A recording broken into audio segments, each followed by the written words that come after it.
My name is Veras. I'm 32 years old and live in a small town about a 50-minute drive from Boston. Every morning I make myself a cup of espresso, listen to the weather report, and then walk to my office, just over a block from home. I'm the co-founder of a biotech startup in the healthcare field. A job that's not easy to explain, especially to people who think office work just means data entry all day. My family never understood what I do. Or maybe they never really cared to. To them, I've always been the weird younger sister, the one who dressed simply, never wore much makeup, and was always glued to her laptop or in some meeting. Claire, my older sister, is 3 years older than me, and has always been the perfect daughter in their eyes. Beautiful, graceful, soft-spoken, and charming. Even in family photos, I was just a faint shadow behind Claire's spotlight. On Thanksgiving or Christmas, relatives would gather around her with praise. "Claire, you look stunning in that dress."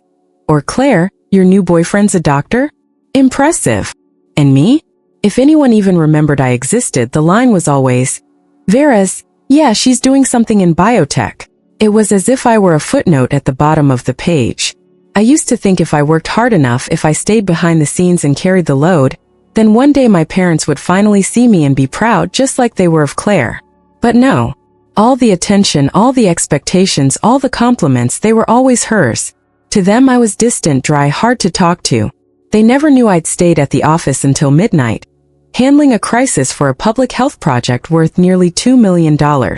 They never asked how it felt to build a company from scratch with 3 college friends. When people ask about my family, I give a faint smile and say, "We haven't spoken in a while." It's nothing dramatic, not because I'm hiding something, but because there's nothing left to say. We haven't talked in over 2 years. No texts, no calls, no birthday wishes, just silence like a broken line nobody bothered to reconnect. I used to believe family was the place you could always return to. But one day on my mother's birthday, that belief shattered. It was late March. I had just closed a successful funding round with an investment firm from New York. I planned to take 3 days off and fly back early to help my parents prepare for Mom's birthday, as I always did. Nothing fancy, I just wanted to help out like always. When I called to let them know, it was my dad who picked up. "I'm planning to come back early. Let me know if there's anything you need me to pick up or prepare," I said. I still remember his voice, not angry, just strange. A short pause, then he cleared his throat. "Veras, if possible, don't come home this year." I froze for a second, thinking maybe he was worried I was too busy with work. "It's okay, Dad. I've already cleared my schedule. I really want to be there." This time his voice was firm. "Claire is bringing her new boyfriend. He's a CFO, well-spoken, clearly successful. Your job, well, it's hard to explain. You showing up would just invite comparisons and make things awkward, so it's best you stay." I went numb. My chest tightened, a cold sting crawling down my spine. I gripped the phone and said through clenched teeth, "Are you saying I make the family look bad? That I shouldn't come home because I'm an embarrassment?" He didn't take it back. In fact, he doubled down. "If you insist on coming, then don't call me your father." Then he hung up, no hesitation, no second thoughts. My apartment went eerily quiet. The espresso cup in my hand had gone cold. I stared into the empty air, like the world had cracked open with a single sentence. I didn't cry. I just sat there. And for the first time in my life, I realized something. I was no longer part of the family I had tried so hard to hold together. I sat in my familiar armchair by the window, early spring sunlight pouring through the white curtains, unable to warm the chill inside me. My father's words echoed again, clear and final. "If you insist on coming, then don't call me your father." I looked down at my hands. My fingers trembled, not from anger but from something deeper, the breaking point. I had always thought that, even if I'd never be loved like Claire, at least I was still their daughter. Turns out I wasn't. I stood up and walked to my desk. Without hesitation, I opened my laptop and logged into my banking app.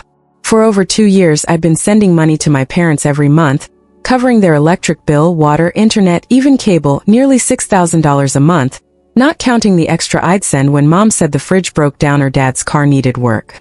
They never asked if I could afford it. They just said, "Claire's struggling after switching jobs. If you can help, that'd be great." And I helped, quietly, as if it were my duty, as if responsibility were some invisible contract I'd signed the moment I started earning. I opened the transaction history and scrolled. The total popped up. $15,720. My heart sank, not because I regretted it, but because even after all of that, I was never enough. I hovered over each bill: electric, water, internet. Click. Then another. Notifications popped up. Auto payment canceled successfully. No alarms, no warnings, just silence. Just like how I'd always existed in my family. That night I couldn't sleep. Not because I was angry, but because I kept thinking about how everything unfolded, about what my father said, about how my entire family was willing to cast me aside just to impress Claire's new boyfriend, a man I hadn't even met. I'd been compared all my life, but this was the first time I was publicly rejected, as if my existence were an inconvenience. Mom's birthday came quickly. I didn't call. I didn't send a card. I didn't post anything online, not out of spite but because I couldn't pretend anymore. At exactly 5 p.m., as I sat on my balcony sipping peppermint tea, my phone buzzed. It was my mom. I stared at the screen for a few seconds, then let it go dark. A message came in right after. "Vera's, why is the power out? Can you check for us?" I set down my tea and opened the next message from Dad. "No water, no internet. Call the providers. Your mom's freaking out." I sat in silence, eyes fixed on the tree line out back. No anger, no pain, just an eerie calm. They didn't ask, "Are you okay?" Not a word about the phone call. They just wanted me to do what I'd always done, clean up the mess. Then came a text from Claire. "The internet's down, guests are coming, and Mom is almost in tears. What's going on?" I picked up my phone and typed, "3 weeks ago Dad told me if I insisted on coming home, I shouldn't call him my father. I'm just doing what he asked. If this is inconvenient, maybe find someone you're not ashamed to introduce." I didn't send it. I deleted it, not because I regretted it, but because I knew no matter what I said, they'd only hear what suited them. I set the phone down, leaned back in my chair and closed my eyes. My little apartment was still and quiet. No complaints, no judgmental looks, no demands. The next day, Claire left a voicemail. "Mom's been crying since last night. Do you know how important yesterday was? My boyfriend met the family for the first time and everything got ruined. You're so selfish." I listened to the whole message, then turned off my phone. For years I hadn't been selfish enough. Now it was time. I opened my work email and checked the weekend operations report. One subject line stood out. "New Jersey staff transferred to Boston awaiting approval." I opened the attached list, skimmed through the names, and then I stopped. Liam Prescott. That name made my heart skip a beat. I remembered it because just 3 days ago my mother had mentioned it. Claire's boyfriend, Liam, works at a major corporation. I squinted at the file. Current position: Head of Finance, New Jersey branch, transferring to Boston HQ. Approver: Vera's Warren, co-founder. I let out a small laugh, just a reflex. The world was smaller than I thought, and I knew what was coming had only just begun. I sat still in front of my laptop, hand resting on the mouse, my chest hollow, as if someone had taken a piece of the memory I'd clung to for too long. Nearly $16,000. Every cent paid by me, month after month, without reminders, without delays. And yet, not once had they said, "Thank you." Not once. I scrolled back through the payment list, the same lines repeating. $192.48 electricity, $136.72 water, $248.50 internet and cable. Month after month, like I was their unpaid family accountant. Unseen, unacknowledged, forgotten. I remembered the last phone call with my mom, about a year ago, when she called around midnight just to say, "Vera's, the bathroom pipe burst. Can you call someone? Claire's on vacation with her boyfriend. You're the only one left." It sounded harmless, but it was a bitter truth. I wasn't loved like a daughter. I was just the solution when the ones they truly cared about didn't show up. And now being told not to come home because my presence didn't look good. I finally understood. All these years, nothing I did was ever received with love. I was only remembered when a bill needed paying or a problem needed fixing. But when I needed something, no one was there. My phone lit up again. A message from my mom. "Vera's, I know yesterday got a little tense, but if you could take care of the internet bill, that would be great. Claire is trying to keep things calm with the guests." I stared at the message like an outsider. No apology, no mention of the cruel rejection from my father. Just another request like always. I set the phone down without replying. I stepped outside onto the porch, sitting in the wooden chair under the fading April sun. Boston wasn't warm yet, but the crisp air somehow made me feel clearer. I thought about Liam, Claire's new boyfriend, and now my incoming employee. The irony. My family excluded me from Mom's birthday because of him, while he was about to report directly to me. If life were a comedy, this would be its finest punchline. I returned to my desk and opened the email. The subject line stood out. New hire confirmation, Liam Prescott, transfer to Boston office. I clicked on the profile. Everything matched: age, experience, degrees, a polished resume, exactly the kind Claire would go for. Educated, established, charming on paper. I looked at the attached photo. Something familiar. Then I remembered we'd briefly met at a conference about 6 months ago. He shook my hand and politely called me co-founder Warren, but neither of us made the connection. Or rather, I never cared enough about Claire to know who the man beside her was. Now I had a choice. Approve the transfer or deny it. But I knew I didn't need to do anything. Life had already written the perfect script. I just needed to sit back and see what would happen when Claire found out her boyfriend reported to the sister who embarrassed the family. The next day, Liam arrived at the office. He stepped into my office with a folder, his face slightly tense. When I looked up, his eyes paused on me, then widened in shock. "Verez?" he asked softly. I smiled faintly, calm and composed. "Welcome to Pacific Genomics. I'll be reviewing the entire financial plan for this quarter. I look forward to working with you." Liam froze. His face flushed, then turned pale. No one in my family knew I co-founded this company. No one had ever asked what I really did. They just assumed I was some low-level desk worker. I said nothing more, just slid the contract toward him. Liam took it and quietly left the room. I leaned back in my chair. I wasn't happy. I wasn't sad. I just felt like the wheel had finally turned. And this time I didn't have to say a word. The truth had spoken for itself. The morning of my mother's birthday, the Boston sky was unusually gray.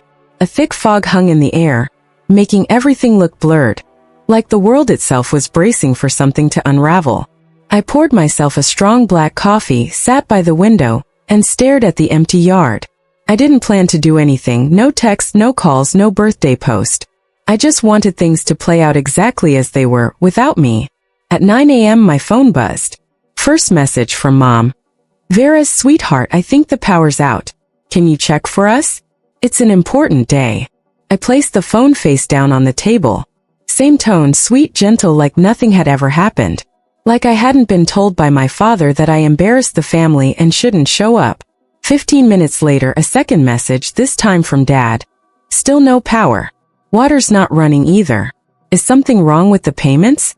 Call the provider now." Short, cold, no concern, no mention of me being excluded from the party, just a command like I was still their logistics manager. I sighed. For 2 years, I'd never missed a single payment: electricity, water, internet, cable. I canceled them all, one by one.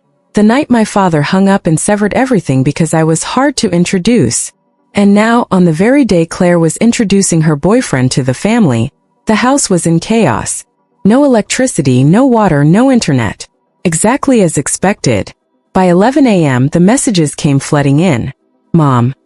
Vera's, please, I'm begging you. Guests are arriving. Can you just help this once?" "Dad. No electricity. We can't cook. Where are you? Take care of this now." "Claire. Seriously, Vera's, today is special. Mom's about to cry. There's no internet. I can't call anyone. I'm losing it here. Can you stop being selfish?" I leaned back. My coffee had gone cold. The texts didn't make me feel vindicated. They didn't satisfy me. All I felt was emptiness, a quiet, unwavering emptiness. Then the phone buzzed again. A video call from Aunt Sharon, the only person in the family who still sent holiday messages, even if I rarely responded. I hesitated, then answered. Her old kitchen came into view, lit only by a phone flashlight. She looked tired, eyes slightly red. "Verez," she said softly, "your mom's in a panic. The house is dark. Everyone's running around, and no one knows what to do." I said nothing, just looked at her. She paused, then added, not accusing, not defending. What happened? You've never missed your mom's birthday. I know you have your reasons, but say something. I took a deep breath, keeping my voice steady. My dad said I made the family look bad. Told me if I insisted on coming, I shouldn't call him my father anymore. What do you think I should do after that? Aunt Sharon froze. Her face changed in an instant. In the background I heard noise. My mother saying loudly, she's probably just sulking. No one would be heartless enough to do this. Then a sharper voice, Claire. Liam's almost here. Someone called the power company already. I can't believe she did this to us today. I gave a slight, joyless smile. Aunt Sharon heard everything. She didn't defend anyone, didn't say a word, and then unexpectedly the screen shifted. A new face entered the frame. Liam, same neat suit, same polished expression as in his resume. He stared at the screen and blurted out almost involuntarily, Veras. Everyone went silent. You're Veras Warren, the one who runs Pacific Genomics? I nodded, eyes steady. A long pause. Then Liam turned to everyone in the room. She's my direct superior and the one who approved my transfer to Boston. Stunned silence. Claire's jaw dropped. My parents froze. No one said a word. I calmly replied, hope your introduction today goes well. Then I ended the call. After the call, I set my phone down without another word. Outside the window, the dim afternoon light filtered weakly through the thick gray clouds. Everything around me was so quiet, it barely felt real. No voices, no follow-up texts, no calls. Just me and a strange, weightless sense of relief. After a truth revealed, not by me but by them. I didn't need to expose anyone. I just stayed silent and let everything unfold exactly as it was meant to. Liam had confirmed it clearly. I was his superior, the co-founder of Pacific Genomics, the company they assumed I was just some desk worker for. In that moment, my family's kitchen became a stage where the masks fell one by one, and no one could stop them. And Claire, my sister, the one who once whispered to Mom that Vera should pick a job that's easier to introduce, now stood frozen beside a birthday cake that hadn't even been lit. She had tried so hard to impress her boyfriend with empty compliments and a picture-perfect family. But in the end, it was that very boyfriend who called me boss in front of everyone. I could picture the scene like I was watching a replay. My mother so flustered she nearly dropped the cake tray. My father red-faced, gripping the edge of the table. And the relatives, those who only showed up for food and judgment, sitting in stunned silence, eyes darting around as they tried to process what just happened. And Aunt Sharon, still on the call, her gaze no longer curious but something closer to respect. She didn't say much, just gave me a small nod before ending the call.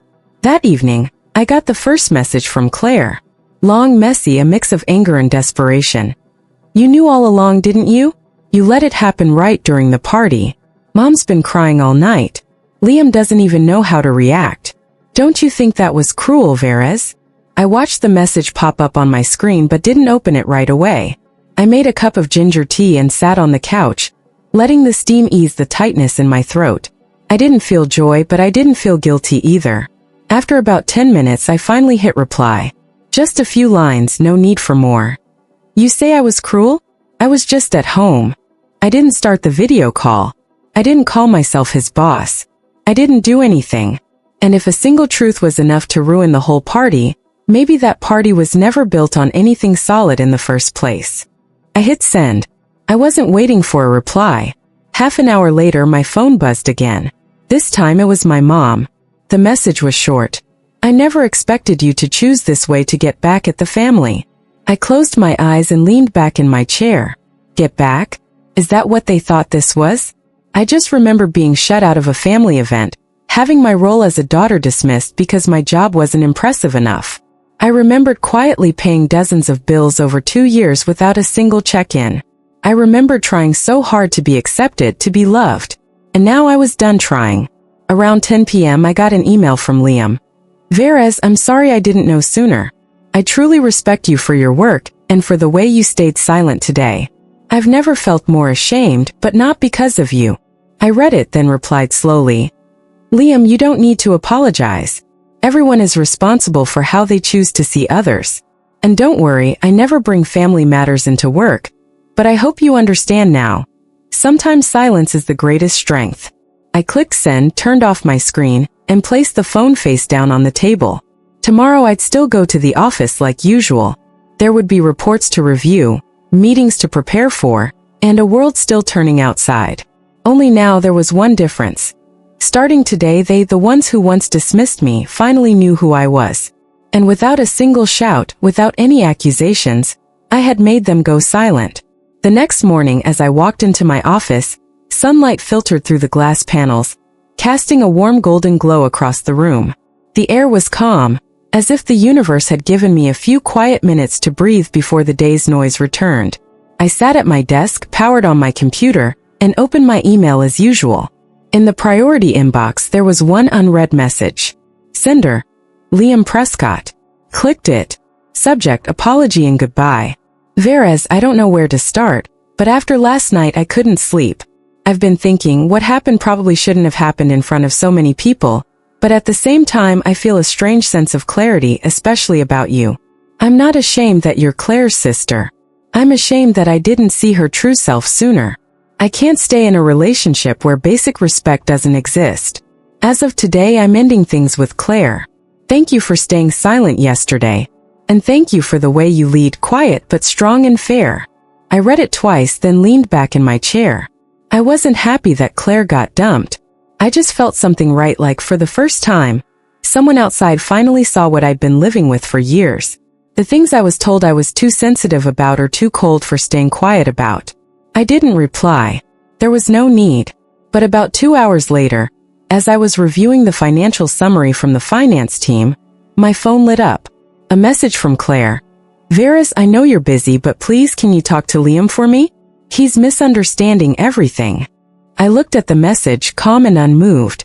I didn't reply right away. Less than 5 minutes later, another message came through. You're his boss. You have influence. If you say something, he'll reconsider. I stood up and walked over to the window, gazing down at the busy street below. All those years I had wished for just one message from Claire, checking in when I was hurting, one word of encouragement when I failed. But there was nothing. And now that her relationship had crumbled, the person she turned to was me. Not to apologize, but to fix it. I returned to my desk and typed. Liam didn't leave because of anything I said. He left because of who you are. And maybe for the first time he really saw it. Claire didn't reply immediately. But about an hour later, a new message arrived. You're right. But I really don't want to lose him. I'll change this time. Please, just this once.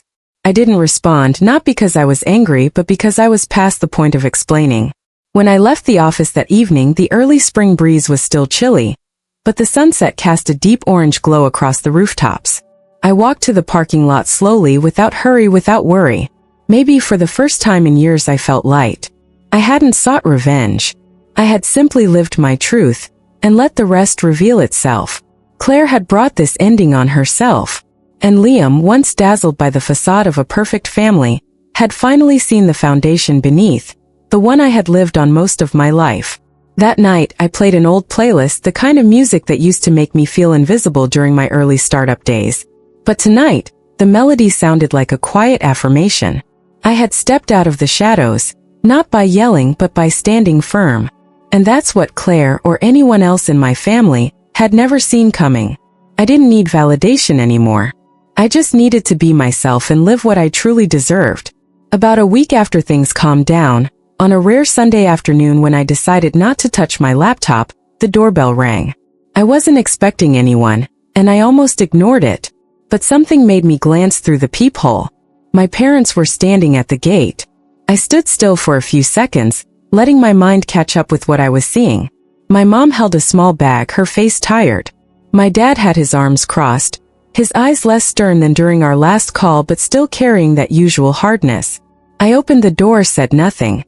Hi, honey, my mom said first, her voice raspy like she'd just gotten off a long flight. Can we come in and talk for a bit? I silently stepped aside to let them in. No hugs, no warm greetings, just a heavy silence stretching from the hallway to the living room. I poured some water, set down 2 glasses, and sat across from them. My mom glanced around the apartment, simple, tidy, and completely untouched by any presence of my parents. My dad spoke first. About your mom's birthday, I said some things I shouldn't have. I stayed quiet. He looked at me, then continued slower this time. Maybe we've been a little hard on you. Claire's been a mess since the breakup, and your mom's been crying nonstop, so we wanted to sit down and talk like a family. I still said nothing, just nodded slightly. I wanted to see where they were going with this. I was used to the long build-up before they got to what they really came for. Just as I expected, my mom jumped in right after. Well, we actually have a proposal. She hesitated, then placed the bag on the table and pulled out a printed sheet. We've thought it through. You're stable now. Your job is great. If possible, we're hoping you could help us with a monthly contribution around $2,000. Just enough to cover living costs, insurance, and some retirement savings. I looked up at her. $2,000 a month. My dad jumped in as if afraid I'd misunderstand. It's not much for someone in your position. We're family, Varys. I sat up straighter and kept my tone steady. What about Claire? My mom hesitated. She's not doing well after the breakup. She's down. Work's not going great. We can't pressure her. I let out a soft laugh, not out of bitterness, just because it was all so familiar. Claire was always the one who couldn't be pressured, and I was always the one who could handle it. I looked directly at them. If Claire agrees to contribute her part, $1,000, I'll consider it. But I want a contract, one that clearly states, when you both pass, all assets, including the house, will belong to me. Silence filled the room. My father furrowed his brow, his face flushing red. Are you seriously giving your own parents conditions? I didn't blink. Not conditions, principles. I already spent nearly $16,000 on this family over 2 years, without anyone ever acknowledging it. If you want me to continue, then things need to be clear. My mother turned to my father, her voice starting to waver. Maybe we should talk it over. But he shot up from his seat, slamming his hand against the wooden table, making the glasses rattle. We raised her for over 20 years, and now when we ask for a little help, she demands a contract? Unbelievable. I stayed seated, my eyes locked on him. Dad, I don't owe you. If you think raising me was some kind of investment that needs a return, we can calculate it line by line. But I won't pay for it with silence anymore. He looked like he wanted to argue but froze, lips pressed tight. My mother stood up and gently tugged at his arm. Let's go. I stood too, walking them to the door. No hugs, no goodbyes. When the door closed behind them, all that remained was the soft breeze drifting in from the balcony. In that stillness, I knew another chapter had ended. And this time I was the one who wrote the final line. After that day, my parents never reached out again. No calls, no messages, no accusations, not even an apology for the outburst that had hit my home like a storm. As if every disappointment in their lives had been caused by their difficult daughter. But I wasn't surprised. I'd grown used to that kind of silence, the kind that didn't come from shame or remorse, but simply from people who don't know how to speak when they're no longer in control.